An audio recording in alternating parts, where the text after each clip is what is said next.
Hello everyone and welcome to Easy English and Literature. In this video we are going to study short note on Nathaniel Hawthorne. So let's get started. Nathaniel Hawthorne was born in the year 1804 and he died in the year 1864. ये एक American novelist and short story writer थे, तो ये American literature में आप पढ़ेंगे. His fiction works are considered specifically part of dark romanticism. इनके जो भी फिक्शन वर्क है वो डार्क रोमांटिसिज्म के पार्ट कंसिडर किए जाते थे. डार्क रोमांटिसिज्म का ही एक सब जॉनर है जो बेसिकली डील करता है डेमोनिक या ग्रोटेस्क से. ठीक है, यानी गॉथिक जो फिक्शन है उससे रिलेट करता है डार्क रोमांटिसिज्म. और ये कहा जाता है कि नेथेनियल हावथॉर्न का जो वर्क्स हैं वो डार्क रोमांटिसिज्म थे. तो आपको ये ध्यान रखना है कि डार्क रोमांटिसिज्म जो है वो रिलेटेड है नेथेनियल हावथॉर्न से. He served as editor of the American Magazine of Useful and Entertaining Knowledge. इस मैगजीन का नेम आप ध्यान रखिए कि इसके एज एन एडिटर भी इन्होंने सर्व किया. He became friends with Herman Melville. तो अब ये ध्यान रखना है कि नेथेनियल हावथॉर्न और हर्मन मेलविले दोनों फ्रेंड्स थे और हर्मन मेलविले का जो वर्क है मॉबी डिक वो उन्होंने डेडिकेट किया था हावथॉर्न को. As Melville said, these stories revealed a dark side of Hawthorne. Moby Dick कहते हैं मेलविले कहते हैं कि उनकी ये जो स्टोरीज़ हैं ये हावथॉर्न के डार्क साइड को रिवील करती है. ठीक है, इसके लिए इन्होंने एक कोट भी दिया, श्राउडेड इन ब्लैकनेस 10 times ब्लैक. श्राउडेड इन ब्लैकनेस 10 times ब्लैक ये नेथेनियल हावथॉर्न के लिए कहा गया. तो जब नेथेनियल हावथॉर्न हम स्टडी कर रहे हैं तो साथ साथ में हमें हर्मन मेलविले के लिए भी कुछ सीखने को मिला कि ये दोनों फ्रेंड्स थे. हर्मन मेलविले का वर्क मॉबी डिक जो है वो डेडिकेटेड था हावथॉर्न को और उनके लिए इन्होंने ये कोट लिखा, श्राउडेड इन ब्लैकनेस 10 times ब्लैक. अब हम आ जाते हैं मेजर वर्क्स पे. तो फर्स्ट वर्क है फैनशॉ.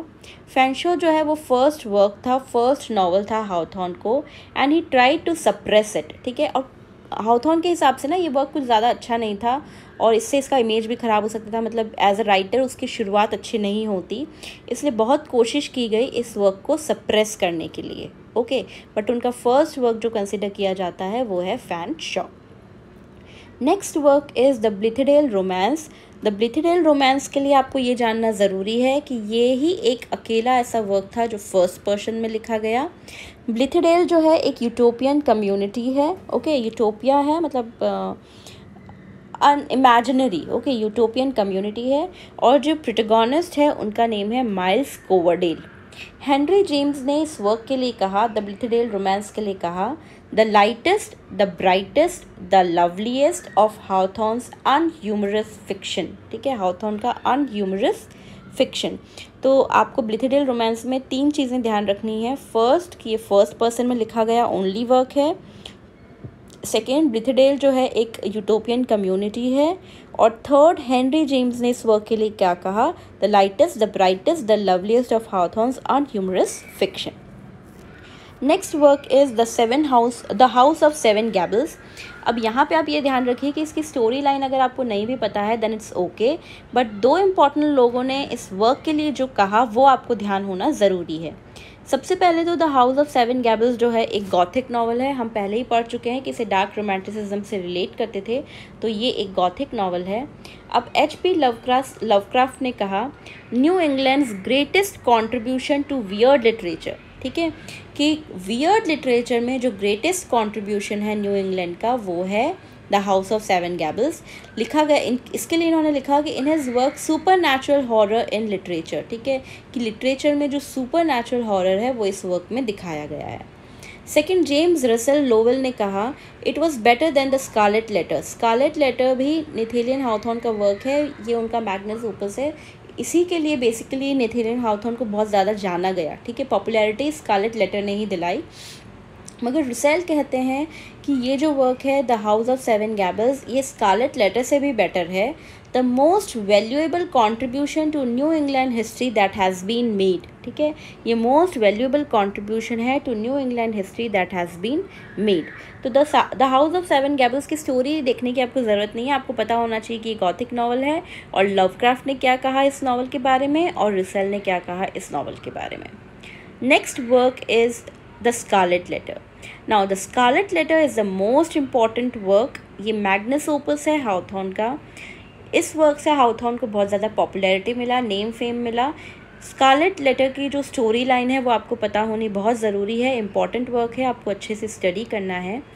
यहाँ पे मैं उसकी सेटिंग बता देती हूँ। 17th सेंचुरी की सेटिंग है, प्यूरिटन बॉस्टन की, और जो प्रोटैगनिस्ट है वो हेस्टर प्राइन है, यानी जो मेन सेंट्रल कैरेक्टर है वो हेस्टर प्राइन है। बट आपको सारे कैरेक्टर्स जो हैं स्कारलेट लेटर के पता होने चाहिए और स्टोरी भी पता होनी चाहिए। जब आप स्टोरी पढ़ेंगे स्कारलेट लेटर की तो लेटर ए जो है वो इम्पॉर्टेंट है स्टोरी में, और स्टोरी में वो लेटर ए स्टैंड करता है अडल्ट्रेस के लिए, ठीक है, अडल्ट्रेस जिसका एक्स्ट्रा मैरिटल अफेयर है। तो हेस्टर प्राइन के नेक में ये ए का सिंबल जो है पहनाया जाता है, जो सिंबलाइज करता है अडल्ट्रेस को। But later in the story Hester Prynne prove कर देती है कि वो बहुत ज़्यादा एबल है, और सिम्बॉलिक वे में वो लेटर जो है वो रिप्रेजेंट करता है द टर्म एबल को। ओके, तो लेटर ए जो है वो अडल्ट्रेस के लिए भी स्टैंड करता है और एबल के लिए भी स्टैंड करता है। आप स्टोरी पढ़ेंगे तो आपको ज़्यादा अच्छे से समझ आएगा। Other work is marble faun और the romance of Monte Beni, and the next work is the Dolliver romance. ये अनफिनिश्ड वर्क है। तो if the question comes which is the unfinished work of Nathaniel Hawthorne, तो unfinished work है the Dolliver romance. Now there are some short stories.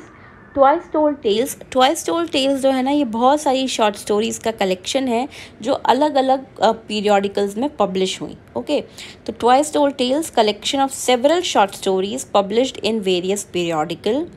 Mosses from an old manse, a wonder book for girls and boys. अब यहाँ पे आपको ये ध्यान रखना है कि a wonder book for girls and boys का सीक्वल भी लिखा गया जिसका नाम था Tanglewood tale for girls and boys. ठीक है, तो शॉर्ट स्टोरी में ये दो इंपॉर्टेंट है क्योंकि यहाँ पे सीक्वल का क्वेश्चन है। A wonder book for girls and boys and its sequel is Tanglewood tale for girls and boys. Other story is the snow image. Now Hawthorne consider himself as winkled with time and trouble.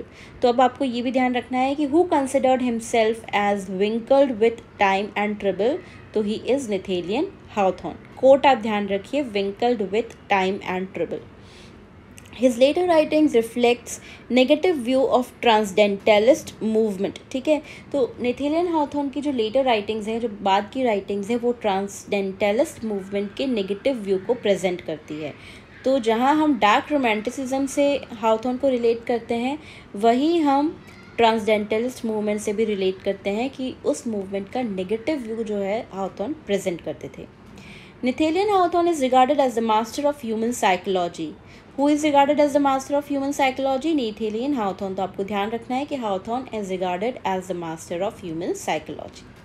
Okay, so this was all about Nathaniel Hawthorne. ये एक तरीके से revision notes हैं जो मैं आपको देती हूँ। आप अपनी स्टडी करने के बाद मेरे नोट्स से रिवाइज कर सकते हैं। ओके, शॉर्ट नोट्स हैं basically. For more such notes you can subscribe to my channel Easy English and Literature. Till then, all the best and keep learning. Bye bye.